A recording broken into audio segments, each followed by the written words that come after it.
6 വർഷവും 3 മാസവും കഴിഞ്ഞ് ഞാൻ എന്റെ പുറകെ നാളെ അതിനൊരു പരിസമാപ്തി ഉണ്ടാവുന്ന ഒരു 99.4% ഞാൻ പ്രതീക്ഷിക്കുകയാണ്. ബാലഭാസ്കറിന്റെ മരണം അറിയാനുള്ള എല്ലാവർക്കും താല്പര്യമുണ്ട്. എന്താണ് സംഭവിച്ചത് എന്ന് പല സംശയങ്ങളും പലഘട്ടത്തിൽ നമുക്ക് ഉണ്ടായിട്ടുണ്ട്. പക്ഷേ ഇപ്പോൾ കേൾക്കുന്ന വാർത്ത ശരിയാണെങ്കിൽ നമുക്ക് സന്തോഷിക്കാനുള്ള വക നൽകുന്ന സംഭവവികാസങ്ങളാണ് നാളെ രാവിലെ 10 മണിക്ക് ഉണ്ടാകുന്നത് എന്ന് നമ്മുടെ കലാഭവൻ ഫൗബൻ പറയുന്നുണ്ട്. കലാഭവൻ ഫൗബിൻ്റെ ഫോൺ സംഭാഷണം ക്രൈം പുറത്തുവിട്ടിട്ടുണ്ടായിരുന്നു. അതിനകത്ത് പറയുന്നത് ചിലരെ കസ്റ്റഡിയിലെടുത്തിട്ടുണ്ട്, ബാലഭാസ്കറിനെ കൊന്ന വ്യക്തിയെ കസ്റ്റഡിയിലെടുത്തിട്ടുണ്ട്. അത് കൃത്യമായിട്ട് ഫൗബിനറിയാം. ഏകദേശം 99% ശരിയായ വിവരമാണ്.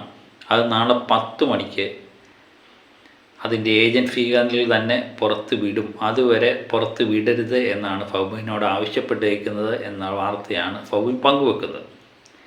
അപ്പം കലാഭവൻ ഫൗബിൻ വർഷങ്ങളായിട്ട് ഇതിൻ്റെ പുറകെ തന്നെയാണ്.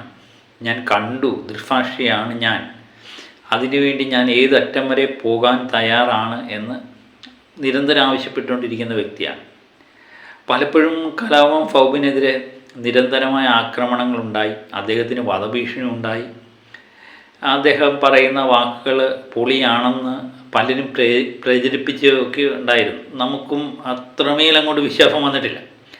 പക്ഷേ ഒരു മനുഷ്യൻ യാതൊരു കാര്യസാധ്യവുമില്ലാതെ ഇങ്ങനെ നിരന്തരമായി ഞാനിങ്ങനെ കണ്ടു എന്ന് പറയണമെങ്കിൽ അതിനകത്ത് എന്തെങ്കിലുമൊക്കെ ഉണ്ടോ, അതിൻ്റെ അന്വേഷണം നേരായ മാർഗ്ഗങ്ങളിലാണോ നടക്കുന്നതെന്നൊക്കെ അറിയാനുള്ള താല്പര്യം നമുക്കും ഉണ്ടായിരുന്നു. നമ്മൾ പലതവണ ബാലഭാസ്കറിൻ്റെ മരണവുമായിട്ട് ബന്ധപ്പെട്ട വീഡിയോകൾ പലതും പങ്കുവച്ചായിരുന്നു. അപ്പം ഇതിനൊരു എൻഡ് കാണണമെന്ന് നമ്മുടെ ഭയങ്കര ആഗ്രഹമായിരുന്നു. അത് നാളെ 10 മണിയോടെ ഉണ്ടാകും എന്ന് കലാഭവൻ ഫൗബിൻ്റെ വാക്കുകൾ വിശ്വസിക്കുകയാണെങ്കിൽ നമുക്ക് സന്തോഷം തരുന്ന വാർത്ത തന്നെയാണ്. അദ്ദേഹത്തിൻ്റെ ആ ഫോൺ സംഭാഷണം നമുക്കൊന്ന് കേൾക്കാം. ഒരു ചെറിയ ന്യൂസ് കേൾക്കുന്നു.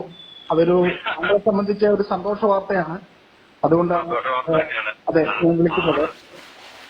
6 വർഷവും 3 മാസവും കഴിഞ്ഞ് ഞാൻ എന്റെ പുറകെ നാളെ അതിനൊരു പരിസമാപ്തി ഉണ്ടാവുന്ന ഒരു 99.4% ഞാൻ പ്രതീക്ഷിക്കുകയാണ്. അപ്പോ ചേട്ടാ, ഞാൻ കാര്യത്തിലേക്ക് സന്തോഷ വാർത്ത എന്ന് പറഞ്ഞതേ ഉള്ളൂ. കാര്യത്തിലേക്ക് കിടക്കുന്ന മുമ്പ് തന്നെ ചേട്ടൻ അതിന്റെ വിവരണം എനിക്ക് തന്നു കഴിഞ്ഞു. അതായത് ബാലഭാസ്കറിന്റെ മരണത്തിന് ഒരു ഏക ദൃക്സാക്ഷി താങ്കളാണ്. അപ്പോ ആ അപകട മരണത്തിനെ സംബന്ധിച്ച പ്രതികളെ ഏതാണ്ട് അതിനെ സംബന്ധിച്ച് സൂചന കിട്ടി അറസ്റ്റ് ഉണ്ടാകും എന്നൊരു വാർത്ത കേട്ടു എന്ന് ഞാൻ പറയുന്നതിന് മുമ്പ് തന്നെ താങ്കൾ അത് പറയുമ്പോൾ താങ്കൾ എത്രത്തോളം അതിൽ ഇൻവോൾവ് ആണ് എന്ന കാര്യം നമുക്ക് വ്യക്തം. അപ്പോ ചേട്ടാ, പിന്നെ ചേട്ടന് ലഭ്യമാകുന്ന വിവരങ്ങൾ എന്തൊക്കെയാണ് ഒന്ന് പറയാമോ? അല്ല, ഇത് എന്താണെന്ന് വെച്ച് കഴിഞ്ഞാൽ ഒരു ദിവസത്തോടെ എല്ലാവരും ഒന്ന് സഹകരിക്കണം. കാരണം വെച്ച് കഴിഞ്ഞാൽ ഈ അറസ്റ്റ് ചെയ്തേക്കുന്ന ഏജൻസിയുടെ കർശനമായ നിർദ്ദേശമുണ്ട്. ഈ നാളെ 10 മണി വരെ ഒരു കാര്യം പുറത്തു പറയരുതെന്ന് പറഞ്ഞിട്ടുണ്ട്. അപ്പൊ അത് എന്തായാലും നമ്മൾ ഇത്രയും നാളെ നിന്നതല്ലേ. അപ്പൊ എന്നോട് പറഞ്ഞ ആവേശം കൂടി ഒന്ന് വാർത്തയൊന്നും ആരോട് പറഞ്ഞിട്ടുണ്ടോ എന്നുള്ള ഒരു പ്രത്യേകം പറഞ്ഞിട്ടുണ്ട്. അപ്പൊ അതുകൊണ്ട് ഒരു 24 മണിക്കൂർ താഴെ സമയമല്ലേ ഉള്ളൂ. അതുവരെ ഒന്ന് വെയിറ്റ് ചെയ്യാം. നമുക്ക് ഞാൻ പണ്ടും നിങ്ങളുടെ ചർച്ചയിൽ ഞാൻ പറഞ്ഞിട്ടുണ്ട്, ഇത് അവസാന വിജയം ഞാൻ കൊയ്യുമെന്ന് ഞാൻ പറഞ്ഞിട്ടുണ്ടായിരുന്നു. കാരണം വെച്ച് കഴിഞ്ഞാൽ ഞാൻ കണ്ടത് സത്യമുള്ളതാണ്. അതിന് ഒരു ശക്തിക്ക് വന്നിട്ടും എന്നെ അതിൽ നിന്ന് പിന്തിരിപ്പിക്കാനോ ഒന്നിനും സാധിക്കില്ല. നിങ്ങൾ താഴെ നോക്കിയോ, ഇന്ത്യ കണ്ട ഏറ്റവും വലിയ ആസൂത്രിതമായ കൊലപാതകമായിരുന്നു ഭാരതത്തെ എന്ന് ഞാൻ പറഞ്ഞതിലേക്ക് എന്റെ കാര്യങ്ങൾ എത്തിയിട്ടുണ്ട്. ബാക്കി നാളെ ആകുമ്പോഴത്തേനും നമുക്ക് അതിന് വൈകുന്നേരത്തോടുകൂടി എല്ലാ കാര്യങ്ങളും നമുക്ക് പുറത്തു വരും. ഉറപ്പായിട്ടും വരാ ഏജൻസി എന്ന ഡീറ്റെയിൽ പറയും. ഏതായാലും താങ്കളാണ് ഇതിന്റെ ഒരു സാക്ഷി എന്ന നിലയിൽ താങ്കൾക്ക് ഈ അറിയിപ്പ് കിട്ടിയിട്ട് എത്ര ദിവസമായി? അതിന്റെ സത്യാവസ്ഥ, ഇതിന്റെ മറ്റു കാര്യങ്ങൾ ഒക്കെ താങ്കൾ അറിയാൻ തുടങ്ങിയിട്ട്, ഇതിലേക്ക് എത്തുന്നു എന്ന കാര്യം അറിയാൻ തുടങ്ങിയിട്ട് എത്ര ദിവസമായി? ഒരു 3 ദിവസമായി കാണും. 3 ദിവസം. അപ്പൊ ഏജൻസിയുടെ പേര് താങ്കൾ പറയുന്നില്ല. എന്നായാലും ഇത് ഇപ്പൊ താങ്കൾ കിട്ടിയിരിക്കുന്ന ആ ഒരു വാർത്തയുടെ അടിസ്ഥാനത്തിൽ ഇതിൽ എത്തിയിരിക്കുന്നതിൽ, ഈ അന്വേഷണത്തിൽ എത്തിയിരിക്കുന്നതിൽ ഒരു തൃപ്തി താങ്കൾക്ക് തോന്നുന്നുണ്ടോ? ഇപ്പൊ ഇതുവരെ ഞാൻ സംസാരിക്കുന്ന സമയം വരെയുള്ള കാര്യത്തിൽ എനിക്ക് തൃപ്തി 100% തൃപ്തിയുണ്ട്, വിശ്വാസമുണ്ട്. അപ്പൊ ഇനിയൊക്കെ ഈ പറഞ്ഞ മാതിരി എന്താ നമ്മൾ പറയാന്ന് എനിക്കറിയില്ല. കാരണം വെച്ചാൽ എല്ലാ കാര്യങ്ങളും അപ്ഡേറ്റ് ആയിട്ട് നമ്മൾ കറക്റ്റ് ആക്കിയിട്ടുണ്ട്. കാര്യങ്ങളൊക്കെ എല്ലാവരും നമ്മളോടും കൃത്യമായിട്ട് കാര്യങ്ങൾ അവര് ഷെയർ ചെയ്തിട്ടുണ്ട്. ബാക്കി കാര്യങ്ങൾ നാളെ രാവിലെ ഒരു 10 മണി വരെത്തേക്ക് ഒന്ന് വെയിറ്റ് ചെയ്യാൻ പറഞ്ഞേക്കുന്ന സ്ഥിതിക്ക് നമ്മൾ അറസ്റ്റ് നാളെ 10 മണിക്ക് ഉണ്ടാവും. അത് ധൈര്യമായിട്ട് നിന്നോ. അത് ഏതായാലും കസ്റ്റഡിയിലാണ് എന്നൊരു വാർത്ത താങ്കൾക്ക് കിട്ടിയിട്ടുണ്ട്. അത് ഉറപ്പുമാണ് അല്ലെ? അത് ഉറപ്പാണ്.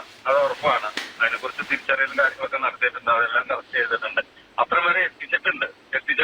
ഈ ഒന്നും ഒരാളെ കൊണ്ട് ചെയ്യാവുന്ന അപ്പുറമുള്ള കാര്യങ്ങളൊക്കെ എല്ലാം ചെയ്തിട്ടുണ്ട്. ഞാൻ പറഞ്ഞില്ലേ 6 വർഷവും 3 മാസവും കഴിഞ്ഞു.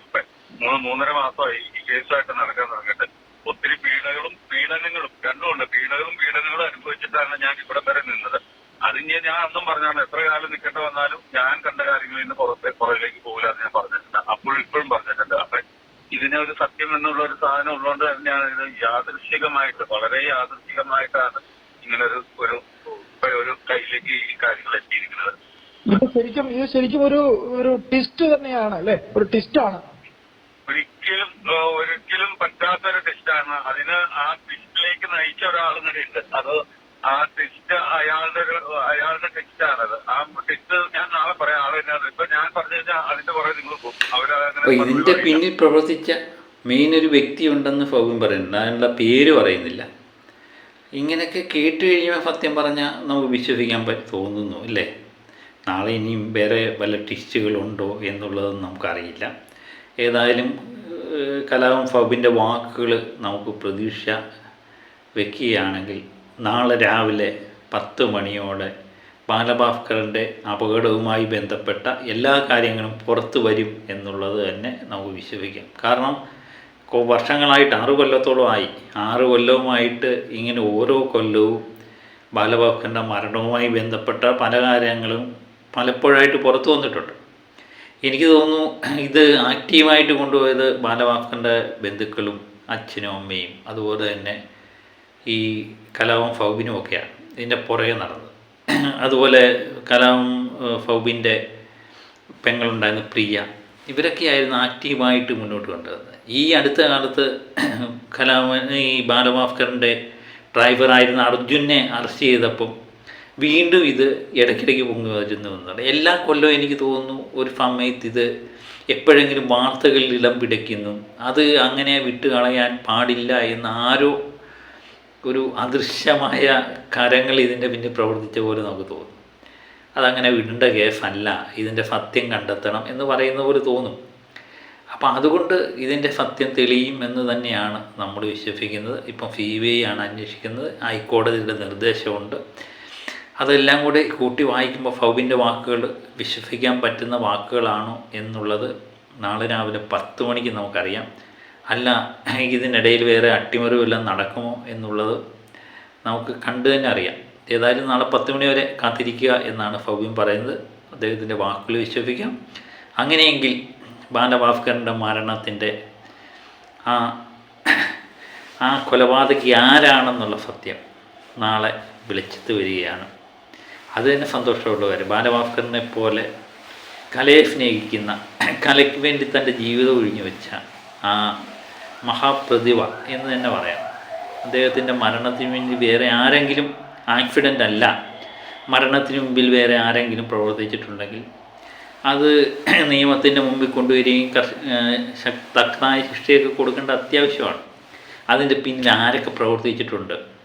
നമ്മൾ ഇത്രയും നാളും പറഞ്ഞു കേട്ട പല പേരുകളുണ്ട്.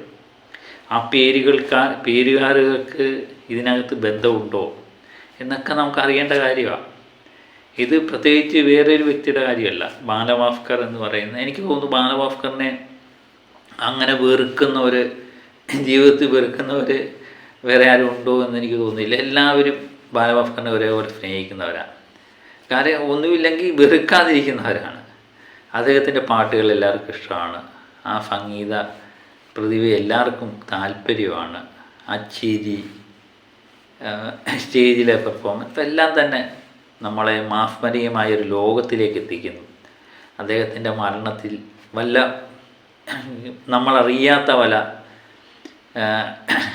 അജ്ഞാതമായ രഹസ്യങ്ങളുണ്ടെങ്കിൽ അത് നാളെ പുറത്തു വരുമെന്ന് തന്നെ നമുക്ക് വിശ്വസിക്കാം. അപ്പം നാളെ 10 മണി വരെ കാത്തിരിക്കുക. അപ്പം നമ്മൾ പുതിയൊരു വീഡിയോയുമായി വീണ്ടും എത്താം. Okay, by.